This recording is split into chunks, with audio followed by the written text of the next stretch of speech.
This is CHQ television service.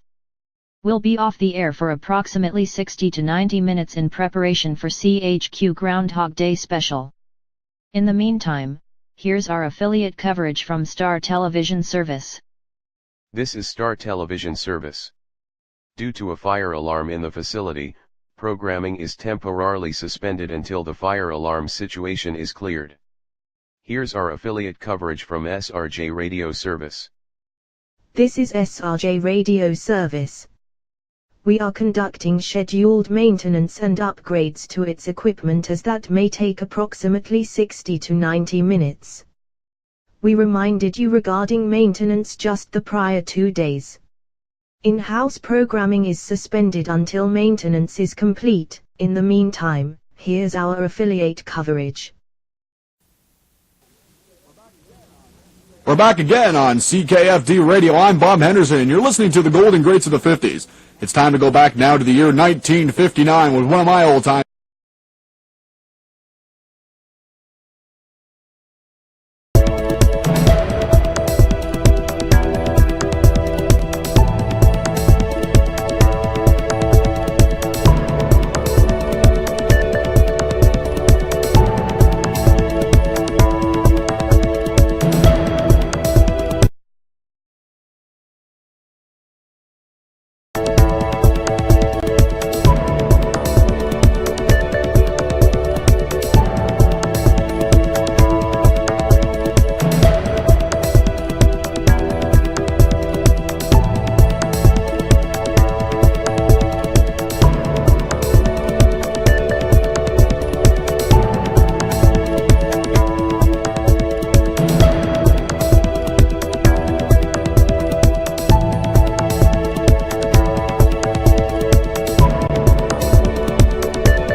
Chubby Checker on the classic Let's Twist Again. I'm Bob Henderson.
special for just a moment to bring you some news which has just reached our newsroom.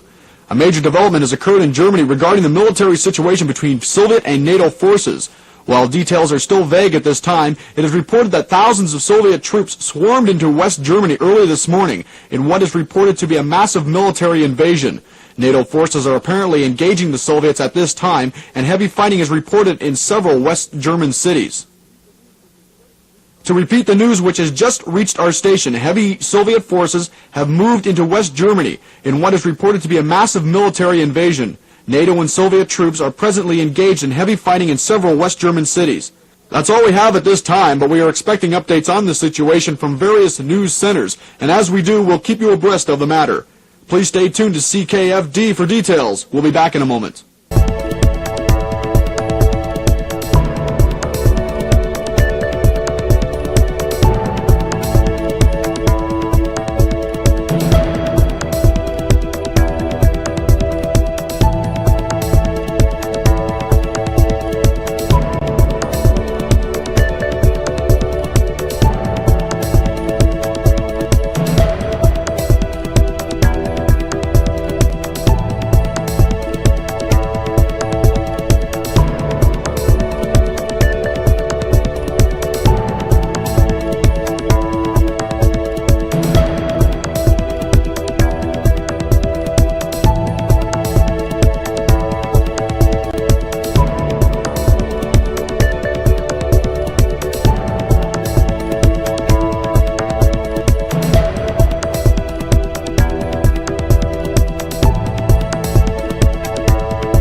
This is Bob Henderson, and I have some additional information on that story I reported just minutes ago.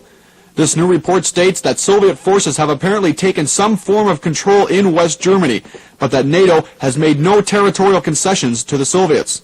NATO troops are still trying to repel the invading Soviets, but sources state that the situation is at best grim.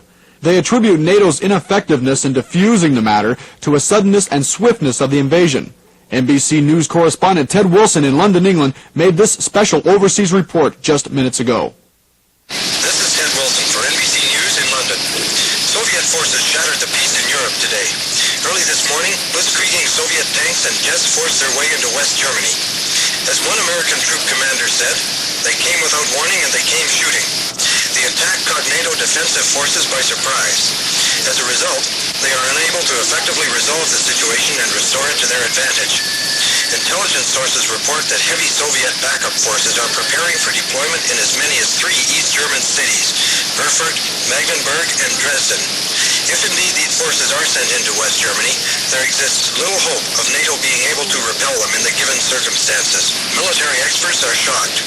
Reagan calls the action an unprecedented act of Soviet aggression against the Western world. Here in London, Ted Wilson for NBC News. There you heard it. Confirmation of this morning's invasion of West Germany by the Soviet military. And it also seems clear that Soviet reinforcements may in fact be standing by for deployment in East Germany to ensure the success of their actions.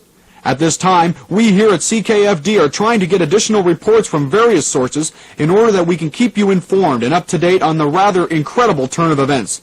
While we do that, we ask you to stay tuned. I'm Bob Henderson. We'll be back in a moment.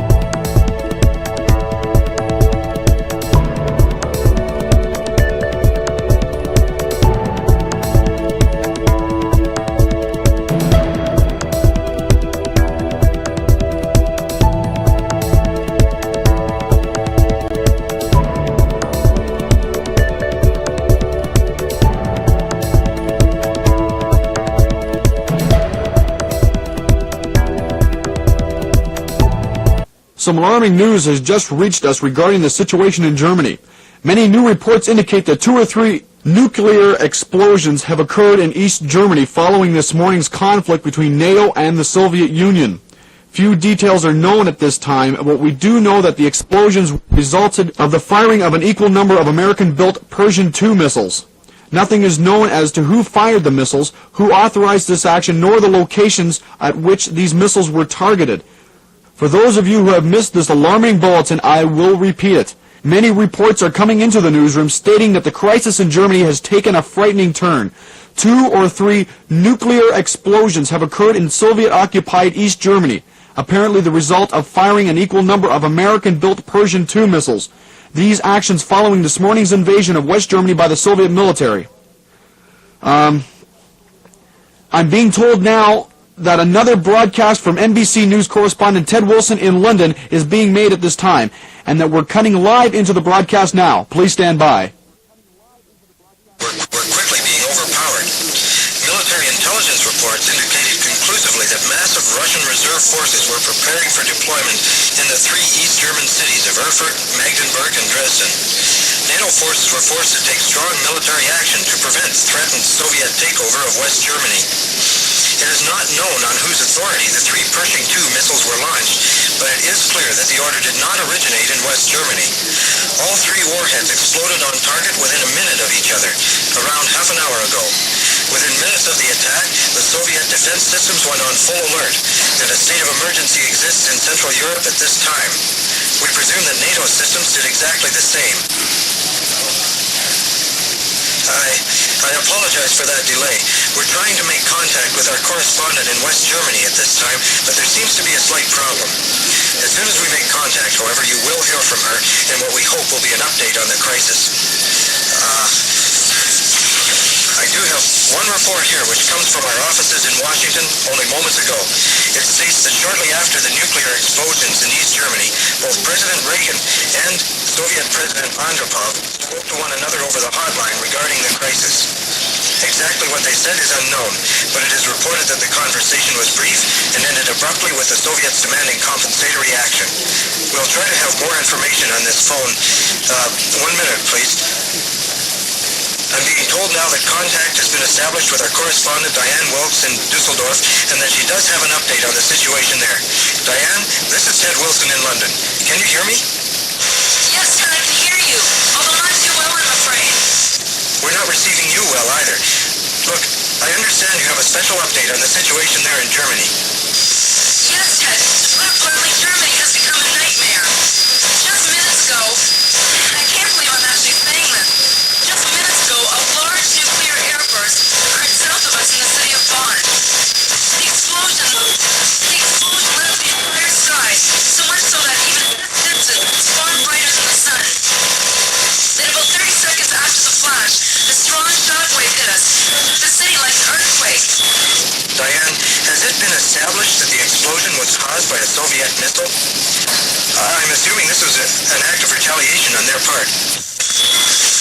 Yes, it is known as indeed an act of Soviet retaliation. In fact, they issued a statement in an emergency meeting of the U.S. Security Council stating that compensation had to be made for the thousands of Soviet troops killed in East Germany. This is obviously just that. They have retaliated with at least one known nuclear attack. However, intelligence reports state that 3, I repeat 3, SS-20 missiles were launched. 2 at West Germany and a 3rd at Western Europe somewhere. Possibly England for its part in the deployment of NATO weapons in Europe. Diane, please repeat that. You said that a 3rd Soviet missile may be en route to England? That is a disturbing possibility, Ted. Well, we've heard nothing to that effect at this end. Information is steadily coming into our newsroom, but there are no warnings or emergency bulletins from the Defense Department. Certainly we would have heard something if indeed we were in that type of danger. That may indeed be true. It's very possible that the missiles already exploded over a target elsewhere in Europe, and we have yet to receive confirmation of such a fact. At this point, we simply don't know. We are continually receiving information from NATO's headquarters at this end, so word on the matter should reach us very soon. Thank you, Diane. Well, as you just heard, the Soviets have retaliated for the nuclear attack against East Germany through an equally powerful attack of their own. We have just been told by our correspondent in Dusseldorf that as many as 3 Russian SS-20 missiles were launched a short time ago. one of which has reportedly exploded over the West German capital of Bonn, and another may, and this is by no means confirmed, may be targeted for a location here in England. I must stress that no word has reached our studios from the British Defence Department regarding this issue, and until such word comes, any panic here in Britain is completely unwarranted. In the event that we are made aware of any news regarding such a possibility, then we will, of course... Wait a moment. We're hearing something outside our studios. I don't know if you can hear them because they're not very loud outside.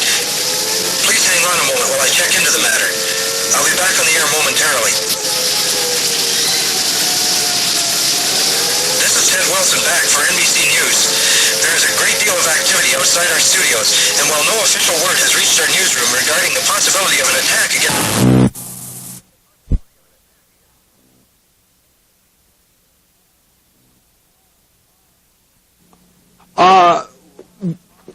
We seem to have...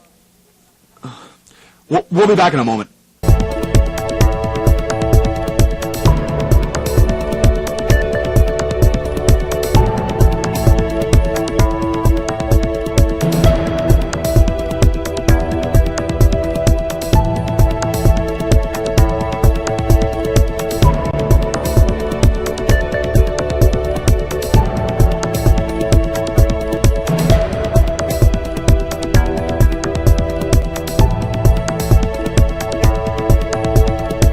This is Bob Henderson. I apologize for cutting away there so abruptly, but we've been trying to establish the nature of the situation in Europe as it stands now. We urge that no conclusions be drawn as to why we lost contact with NBC News because we are told there are a number of explanations for the occurrence. I've been asked at this time to insist that everyone listening now remain at your radios and continue listening to CKFD in an event that an emergency broadcast system makes a special interruption. We have a special line open to the Emergency Defense Network for just that possibility. The situation as it stands is this. Sometime early this morning, the Soviet military forced their way into West Germany in a large-scale military invasion. Heavy fighting between Soviet and NATO troops occurred for quite some time following the invasion, and to the shock of the entire world, this resulted in a firing of 3 American-built Pershing II missiles at 3 East German cities: Erfurt, Magdeburg, and Dresden. All 3 missiles exploded within a minute of each other shortly after launch. The reasons for this revolutionary action, sources state, was to prevent further invading Soviet forces from advancing into West Germany, which in turn would have made retaining control of the country impossible.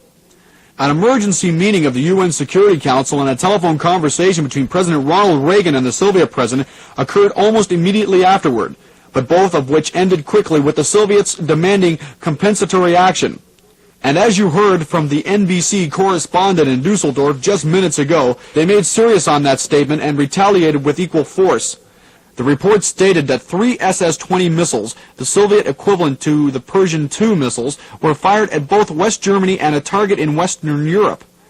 One confirmed airburst has occurred in the West German capital of Bonn. A second is believed to have exploded elsewhere in Western Germany, and the third may, I repeat, may have exploded over a target in Britain. Regarding that last statement, we advise again that no conclusions be drawn regarding the sudden loss of contact with NBC News in London. We're trying at this time to learn the reason why such occurred. To those of you who have been calling our offices here in Toronto, we request that you refrain from doing this because we need to keep all the lines open in an event of an emergency. We can tell you nothing on the phone that we haven't already done on the air, so please stop calling for additional information. We simply don't have any right now. We've also received notices from both Metro and Provincial Police Departments who are making a similar appeal. They request that you stop calling up their switchboards and tying up their lines. They also need to keep their lines open in an event of an emergency. Their advice at this time is to keep calm and continue monitoring your radio for updates on the situation in Europe. We promise that you will be told everything as information becomes available. At this time, we have a report from ABC News in Washington. This is a press statement by a member of the Defense Department, and it was made a short time ago just after the news of the firing of the Pershing II missiles were released. The President has authorized me at this time to make an official announcement regarding the crisis in Germany. At 6:35 a.m. Eastern Standard Time this morning, an estimated 40,000 Soviet troops invaded West Germany in what can only be regarded as an act of war. NATO forces engaged the Soviet forces in conventional conflict, but the swiftness and overwhelming size of the Soviet attack left our troops completely unable to defend West Germany. The President and his body of advisors considered all of the options and alternatives to this situation and decided that the sacrifice of West Germany was completely unacceptable because it placed too great a threat on the stability of peace in Europe. Therefore, to retard the advance of thousands of additional Soviet forces, it was decided that the use of medium-range nuclear weapons was a regrettable but necessary action. 3 targets were selected in East Germany because of their part in the invasion, and a Pershing II missile delivered a single 2-megaton warhead to each location. All 3 warheads made airbursts approximately 2 minutes after their launch. At this time, President Reagan is in touch with the President of the Soviet Union, and they are discussing the situation with the hope of preventing any military escalation of the matter. That's all I'm authorized to say at this time. Thank you. Obviously, that was not one of the most recent of updates because we do know, of course, of the events and incidents which followed the attack. I'm speaking of the retaliation by the Soviets in a nuclear destruction of 1 to 3 targets in Western Europe.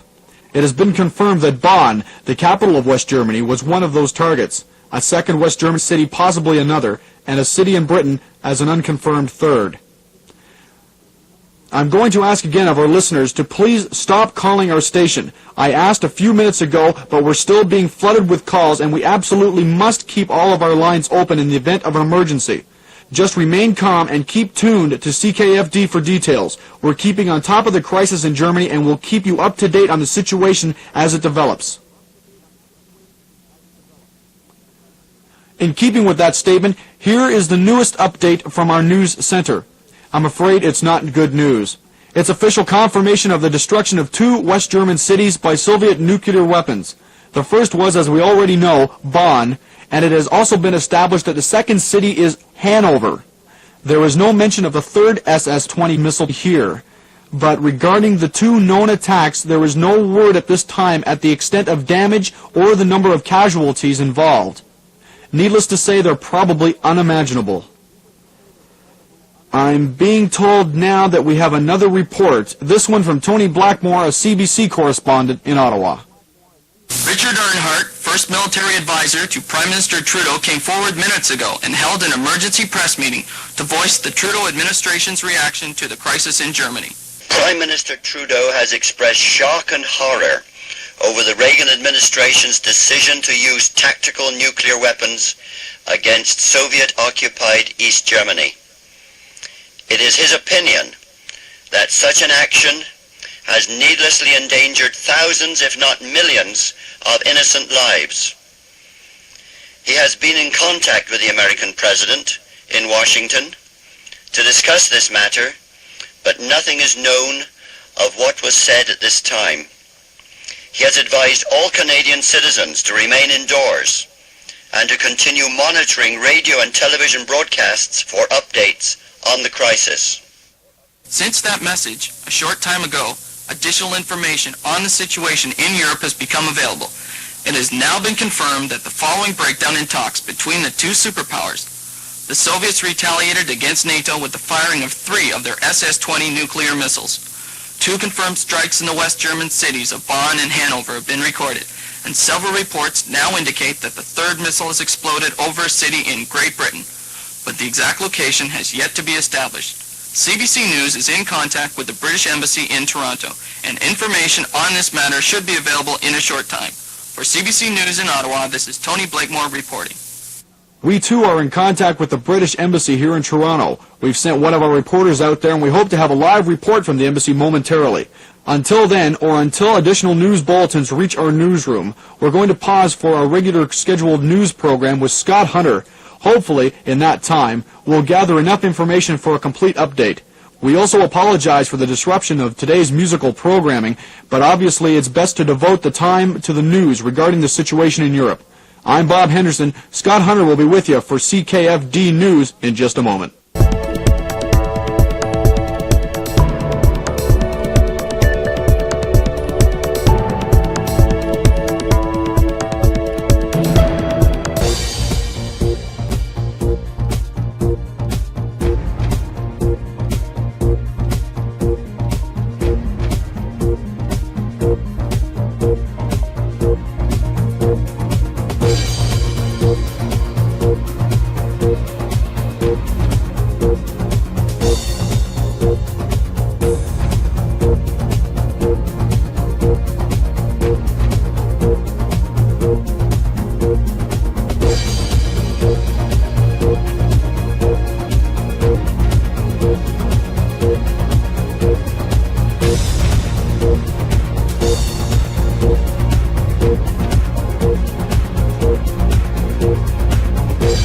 This is a test of the emergency broadcast system for the city of Toronto and surrounding areas.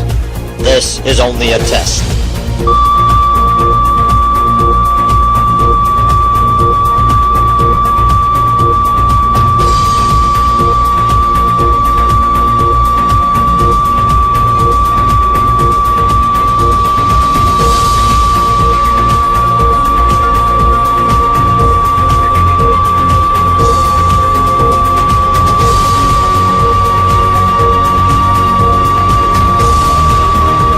This has been a test of the emergency broadcast system in conjunction with the Emergency Defense Network of Canada. In the event of a real emergency, you will have been notified of the procedures to follow or the station to tune to for special instructions. This is Scott Hunter for CKFD News. Nuclear horror hits Germany. It all started this morning at 6:35 a.m. Eastern Standard Time, when thousands of Soviet troops forced their way into West Germany in what was called a massive military invasion. The Soviet forces met and engaged NATO forces, and large-scale fighting erupted in West German cities. NATO forces, caught by surprise and pitted against overwhelming enemy troops, were unable to cope at a conventional level with the situation, and a revolutionary decision was made in Washington by the Reagan administration. This report from a Defense Department spokesman, which was broadcast over CKFD earlier today, sums up the situation. The President has authorized me at this time to make an official announcement regarding the crisis in Germany. At 6:35 a.m. Eastern Standard Time this morning, an estimated 40,000 Soviet troops invaded West Germany in what can only be regarded as an act of war. NATO forces engaged the Soviet forces in conventional conflict, but the swiftness and overwhelming size of the Soviet attack left our troops completely unable to defend West Germany. The President and his body of advisors considered all of the options and alternatives to this situation and decided that the sacrifice of West Germany was completely unacceptable because it placed too great a threat on the stability of peace in Europe. Therefore, to retard the advance of thousands of additional Soviet forces, it was decided that the use of medium-range nuclear weapons was a regrettable but necessary action. 3 targets were selected in East Germany because of their part in the invasion, and a Pershing II missile delivered a single 2-megaton warhead to each location. All 3 warheads made airbursts approximately 2 minutes after their launch. But that was only part of the horror which was to occur this morning. Stunned and furious over the attack, the Soviet Union decided that retaliation was in order. Some 30 minutes after the attack on East Germany, they launched a total of 3 of their SS-20 medium-range nuclear missiles at both West Germany and England. Strikes in the West German capital of Bonn and the city of Hanover are now confirmed, and it is believed, with a fair degree of certainty, that the 3rd missile exploded somewhere over Britain. CKFD is in touch with the British Embassy here in Toronto in order to get further news on this story, and we will of course keep you informed. At the time of the retaliatory attack by the Soviet Union, NBC News correspondent Ted Wilson in London was making a live broadcast overseas and had just spoken to a second correspondent in Dusseldorf who had actually witnessed the attack on Bonn. Seconds after that transmission, the following was heard. Regarding this issue, and until such word comes, any panic here in Britain is completely unwarranted. In the event that we are made aware of any news regarding such a possibility, then we will, of course... Wait a moment. We're hearing something outside our studios. I don't know if you can hear them because they're not very loud outside. Please hang on a moment while I check into the matter. I'll be back on the air momentarily. This is Ted Wilson back for NBC News. There is a great deal of activity outside our studios, and while no official word has reached our newsroom regarding the possibility of an attack against... We have been advised that the sudden loss of contact with that broadcast is not confirmation that the Soviet missile exploded over London. While that is a horrifying possibility, Dr. Carl Weathers, science advisor to CKFD Radio, insists that there are several explanations for the occurrence, primary of which is the phenomenon of EMP, or electromagnetic pulse, which he explains is a sudden blast of magnetism which affects power sources and communications networks. Thus, it's quite possible that this is the reason the broadcast was interrupted. So until confirmation of the fact, one way or the other, is received, we stress that no panic is warranted at this time. The Trudeau administration voiced its opinion on the German crisis earlier today. CBC correspondent Richard Earnhardt filed this report at the scene. Richard Earnhardt, first military advisor to Prime Minister Trudeau, came forward minutes ago and held an emergency press meeting to voice the Trudeau administration's reaction to the crisis in Germany. Prime Minister Trudeau has expressed shock and horror over the Reagan administration's decision to use tactical nuclear weapons against Soviet-occupied East Germany. It is his opinion that such an action has needlessly endangered thousands, if not millions, of innocent lives. He has been in contact with the American president in Washington to discuss this matter, but nothing is known of what was said at this time. He has advised all Canadian citizens to remain indoors and to continue monitoring radio and television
CKFD Radio is owned and operated by the McLaren Hunter Foundation of Canada and is solely responsible for its content. Its offices are located at 45 Adelaide Street West, Toronto, Ontario. Mr. Thomas Neely, President, and Mrs. Brenda Gordon, Vice President. This is Bob Henderson, and we're back with coverage of the crisis in Germany. As I mentioned just prior to the news, we have sent one of our reporters to the British Embassy in hope of learning more about the situation in England at this time. Our reporter Peggy Britton is standing by with a live report now. Bob, I've been speaking with Patrick Clark, who is Director of Operations for the British Embassy, and he has stated that all attempts to make contact with their offices in London have not been successful. Similar attempts to make contact with the British Defence Department and the British Prime Minister have also been successful. Mr. Clark is not prepared to make an official statement at this time, but he states that one might be forthcoming within the next 20 or 30 minutes. For CKFD News, this is Peggy Bretton reporting. Thank you, Peggy. Well, as you've just heard, all attempts to make contact with the officials in London have been unsuccessful.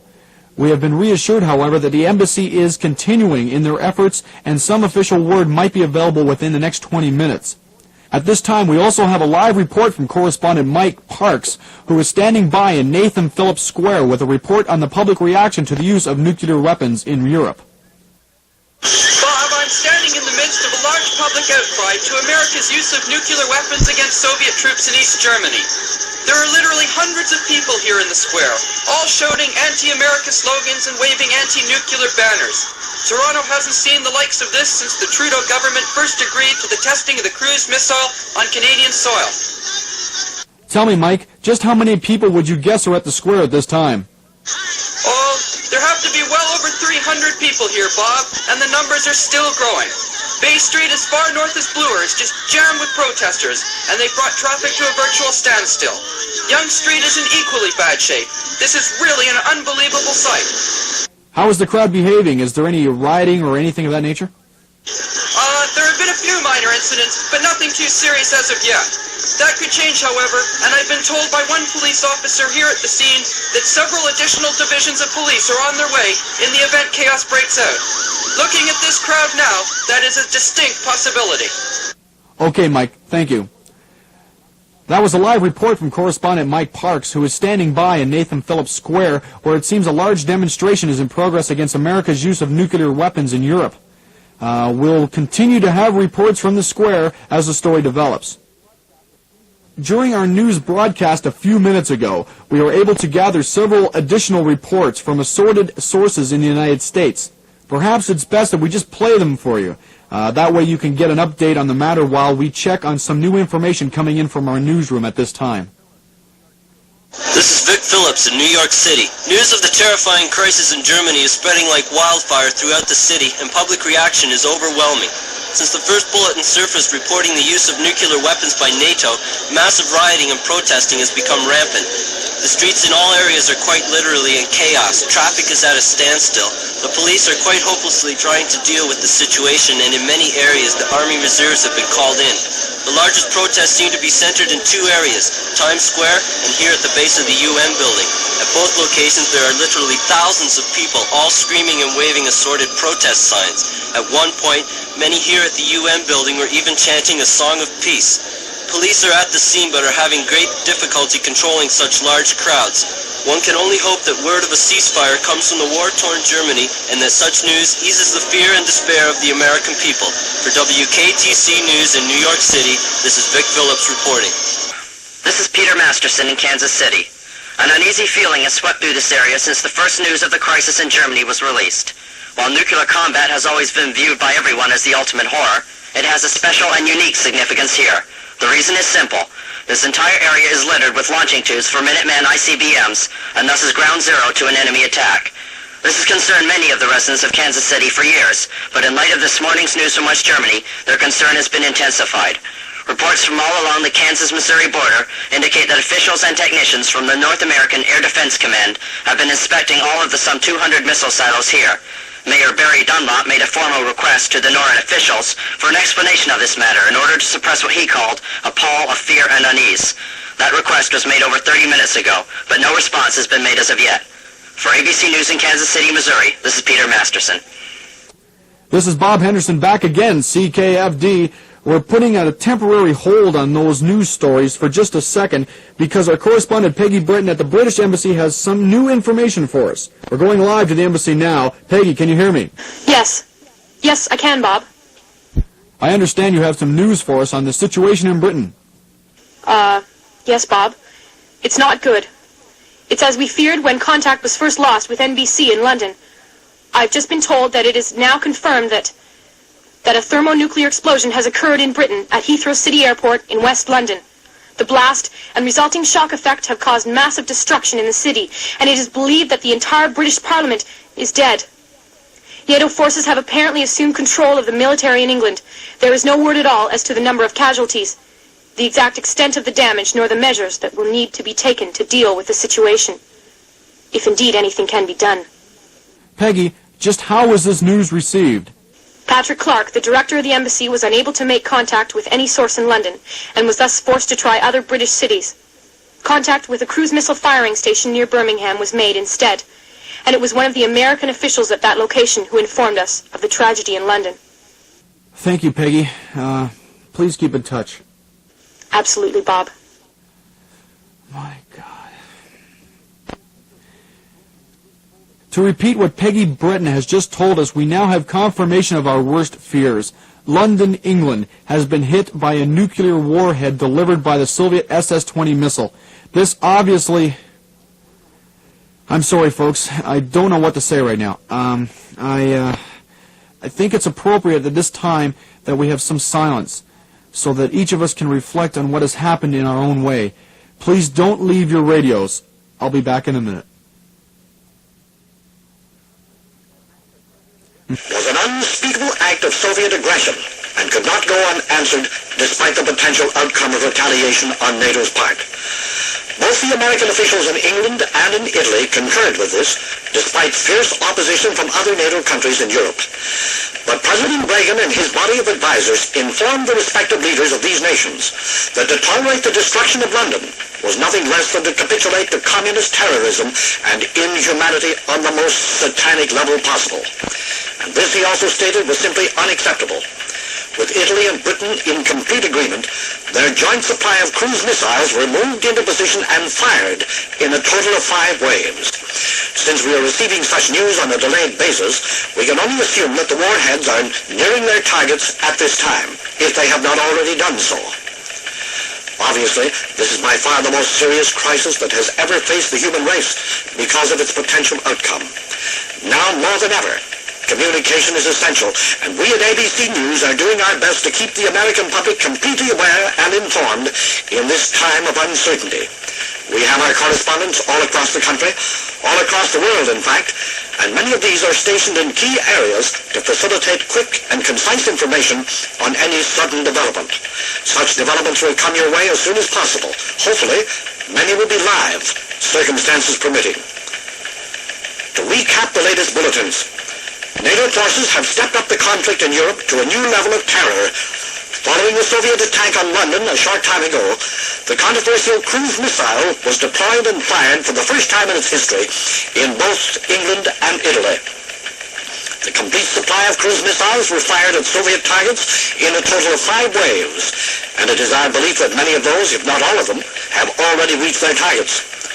All of those targets, we are told, are military only, not civilian. Because of the... excuse me for a moment. I'm receiving some new information. I've just been informed that we have a special, if not unusual, report, which is being sent overseas by the BBC in England. Apparently, this is a broadcast being made by the air traffic reporter of that area, who is flying over London in order to assess the damage. Hopefully, this should give us some new insight into the situation over there.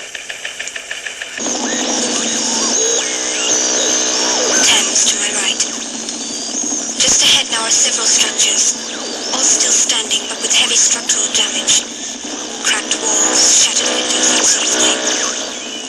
Debris all over the streets has stopped traffic completely. Thousands of abandoned cars, people running in all directions in complete panic. Several bodies, perhaps the victims of falling or flying debris. Just ahead now a series of structures, the Tower of London, St. Paul's Cathedral. Both its seems are very badly damaged, but still standing. I think I see a large fissure in the bridge beside the tower. I'm over it now. It's a very large opening about halfway through the bridge. I'm crossing the Thames now, moving southwest. There's a lot of flooding on the banks. We're coming up to the Houses of Parliament. Big Ben seems very badly damaged. Both arms on the face of the clock are gone. The face is shattered. Most of the structure is cracked and looks as if it could collapse at any moment. The buildings of Parliament are in much the same shape. There's rubble and debris everywhere. Moving over Westminster Abbey now. Again, the same story. Terrible destruction. At this 15 or so miles from Heathrow Airport where the bomb apparently exploded. I dread going on. Looking towards the west horizon. Oh, the destruction seems to get worse. Flames all over the place starting a few miles ahead. We're heading in that direction now. Coming up on Buckingham Palace and the Royal Albert Hall in just a moment. I can see the palace. Her Majesty, oh my lord. It's in terrible shape, I'm afraid. Much of it has collapsed or is collapsing. This is a horrible sight. I can see more bodies now than before. There must be well over 100 in sight at this time. I can only hope that Her Majesty is safe somehow. I'm moving over the palace now. The damage is unbelievable. I've never seen anything like it in my life. As I move further westward, the picture is even worse, I regret to say. Lots of fires on streets, in buildings, or rather in what's left of them. All of this extends out into a solid sheet of flame just ahead, so I can't go much further. At that point, there's just nothing left. Nothing at all. Everything seems to have been wiped clean. Literally vaporized. Just fire. Forgive me, ladies and gentlemen, I can't speak anymore.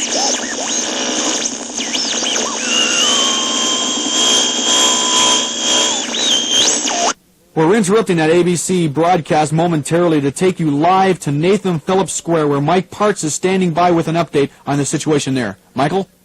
Bob, the crowd here at Nathan Phillips Square has turned extremely violent as the news of the firing of the cruise missiles in Europe was heard over hundreds of pocket radios. Police are arresting people in large numbers, but they are still outnumbered hundreds to one. Already there have been over 60 injuries that we know of. Most of these were the victims of the anti-nuclear activists who were inciting riots all over the metro area. The situation is completely out of control, and I've been told that Wait a moment. Reinforcements are now arriving on Bay Street to my right. I see dozens of policemen, about 15 or 20 servicemen, probably from the emergency reserves. They're moving into the crowd now. Already there's fighting. The crowd is just a massive panic. The policemen seem to be trying to escort several members of the crowd into their trucks, but they're having a great deal of difficulty doing so. It seems the reserves are moving in now to offer their assistance in the matter. I'm just wondering if... Oh my God! There's been some shooting!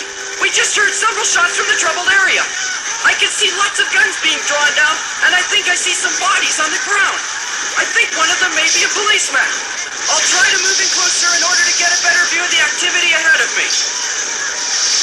Yes, there are definitely two bodies, and one of them is a policeman. The other is a civilian. There's blood all over the pavement. Police are attacking the members of the crowd. They're beating them with their clubs. There's more gunfire now, which is sending everyone into a panic. The rioting is way out of control now, and fighting is filling the square. I've never seen anything so terrible in my life, and as I look to my right, I see what could be a... I'm sorry, folks. It seems that we've lost contact with our correspondent in the square. We'll try to resume contact with him as soon as possible. In the meantime, we're going to switch back to the ABC broadcast because they seem to have additional information at this time. We will, of course, interrupt the broadcast as local news events regarding the matter take priority. Until this time, this is Bob Henderson. Please stand by.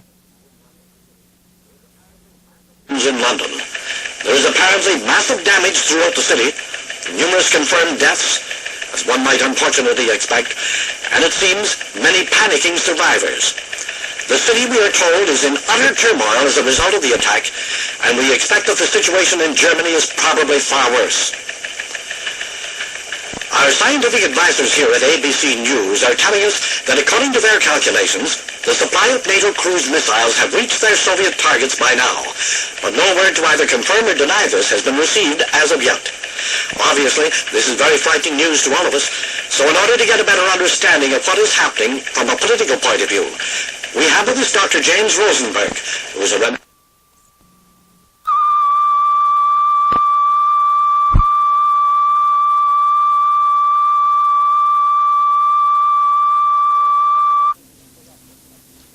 This is an emergency interruption of the Emergency Broadcast System of Canada.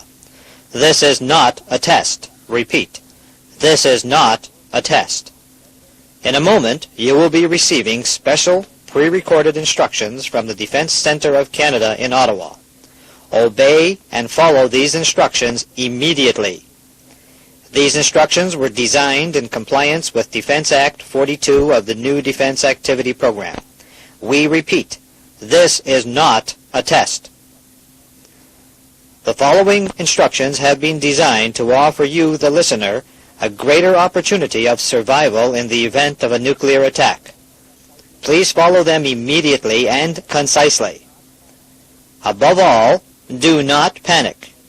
It has been clearly demonstrated that in the event of an emergency, panic is among the highest causes of death and injury. Your primary objective at this time is to seek shelter as soon as possible. If you are outdoors at the present time and cannot find the source of shelter, then do your best to fabricate one with existing materials. If this too is impossible given your situation, then attempt to place yourself below ground level in whatever manner possible, such as digging a hole or pit. Remember, some form of shelter is better than no form of shelter. Once in a shelter, or for those already there, do the following. Evacuate all upper floors of the structure and move to the lowest possible level, preferably to a basement. Avoid areas with exposed surfaces such as windows or doors. Do your best to cover such surfaces with the materials available to you. Furniture can be effectively used here. If any electrical appliances or objects are in use, remove these objects from the source of power immediately, after which shut off all power systems in the structure through the circuit box or the equivalent. Do this immediately. Shut off, seal, and protect any fuel supply units such as oil tanks, gasoline tanks, or natural gas conduits. These will be required after the conclusion of the attack. Shut off all water and plumbing systems, but only after a substantial supply of fresh water has been placed in special containers and taken to your area of protection. The supply of water to your home may be temporarily discontinued following the attack. If possible, set up some form of waste disposal system at this stage. Remove as much food as possible from the kitchen or storage area and move it immediately and quickly to your area of protection. The preservation of canned foods is not recommended. Rather, preserve naturally sealed foods such as those with skins, shells, or peels. Remain in your shelter with a radio or television powered by batteries only. Monitor emergency news broadcasts for updates on the situation in your area on a regular interval. Try to conserve battery power as much as possible. Do not leave your shelter under any, repeat, any circumstances. Your primary objective is protection and survival. Leaving your shelter will seriously jeopardize this objective. Remove all constrictive clothing such as ties, shoes, and belts. Then remove all objects from the body such as eyeglasses, contact lenses, necklaces, rings, bracelets, pocket change, pocket pens, and wristwatches. Empty all pockets. When you first become aware that an attack is in progress, such as through the sight of the brilliant flash of light of the explosion, turn your face in the opposite direction and cover your eyes immediately. Under no circumstances look at the flash. Lay flat on the ground and cover your face with your hands. When the shock wave hits, remain calm and keep yourself covered. If a section of your shelter is lost in the shock wave, do not try to retrieve it. Stay where you are and keep still. After the shock wave, continue to remain still in the event of a second explosion. Only when a full 15 minutes have elapsed after the explosion, then can you attempt to repair your shelter if it was damaged. If it is still in good condition, remain there and begin monitoring radio and television broadcasts for additional instructions. Do not leave your shelter until you are told to do so by the proper authorities. If no radio and television broadcasts can be picked up at any time during your stay in the shelter, wait 2 full weeks before leaving it and exposing yourself. At this time, seek medical aid if needed at any one of the emergency aid stations which will be erected. This is Bob Henderson, and I'm going to read you some special instructions provided for us by the Defense Department. These instructions pertain specifically to the City of Toronto and surrounding areas, so follow them quickly and exactly. Try as you're doing so to keep listening to CKFD for any special bulletins. Here we go. It is necessary for you to seek immediate shelter regardless of where you might be in relation to the Toronto area. For those of you in the city and outdoors at this time, do one of 2 things. Either move into the nearest structure and seek out its lowest possible level, such as a parking bay, or move into the nearest subway opening and remain below ground. Do not board the trains under any circumstances, since in a power outage they may be trapped in the tunnel system. Now repeating that, seek shelter in the lowest possible level of the nearest structure or enter the nearest subway opening and remain below ground. Do not board the trains. If you are on an upper level of a building or structure, evacuate this level immediately and move quickly to the lowest possible level. Do not use the elevators. Use the stairs. I'll repeat, do not use the elevators. Use the stairs. The following areas are now open for emergency evacuation procedures.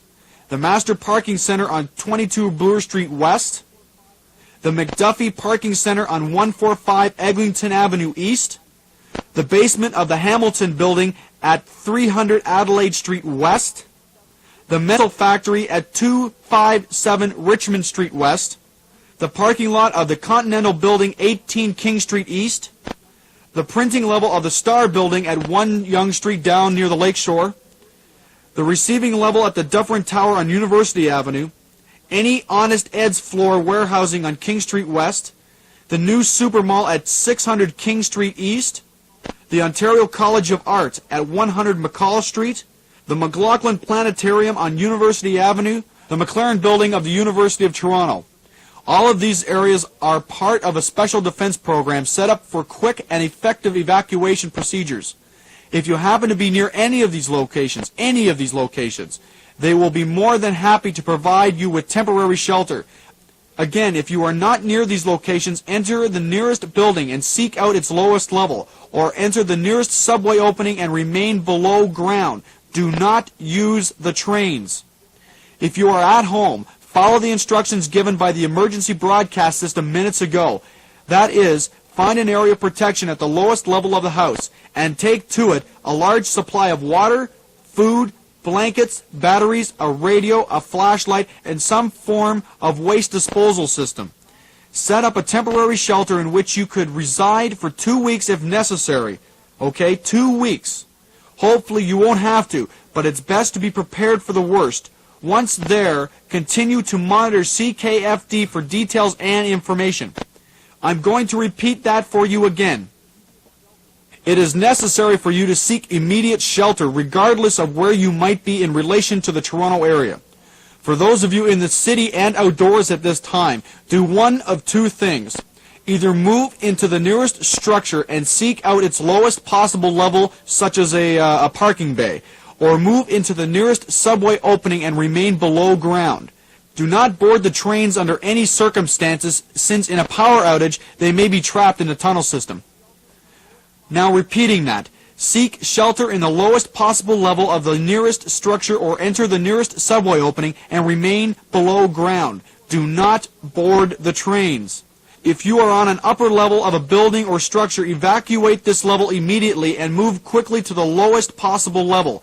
Do not use the elevators. Use the stairs. I'll repeat, do not use the elevators. Use the stairs. The following areas are now open for emergency evacuation procedures. The Master Parking Center on 22 Bloor Street West, the McDuffie Parking Center on 145 Eglinton Avenue East, the basement of the Hamilton Building at 300 Adelaide Street West, the Metal Factory at 257 Richmond Street West, the parking lot of the Continental Building 18 King Street East, the printing level of the Star Building at 1 Yonge Street down near the lakeshore, the receiving level at the Dufferin Tower on University Avenue, any Honest Ed's floor warehousing on King Street West, the new Supermall at 600 King Street East, the Ontario College of Art at 100 McCall Street, the McLaughlin Planetarium on University Avenue, the McLaren Building of the University of Toronto. All of these areas are part of a special defense program set up for a quick and effective evacuation. Wait a second. I'm hearing something in the studio. Here it is. Listen, folks, something may be happening now, so quickly find a shelter and get there now. Forget the supplies. Just get to some shelter and stay there. I'll try to keep you going as long as you... Maintenance is complete. Programming now resumes on SRJ Radio.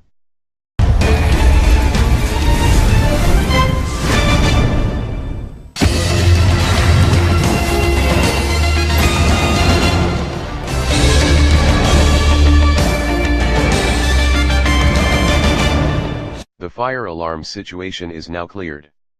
We now resume programming on Star Television Service. This is CHQ Television Service. Due to unseen circumstances regarding current events, our Groundhog Day special will be seen later on today at 1500 hours Eastern Time in its entirety. Here is a CHQ Newsline special report.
RDK 3000 video is a presentation of RDK 3000 Productions, an RDK 3000 production. This has been an RDK 3000 production.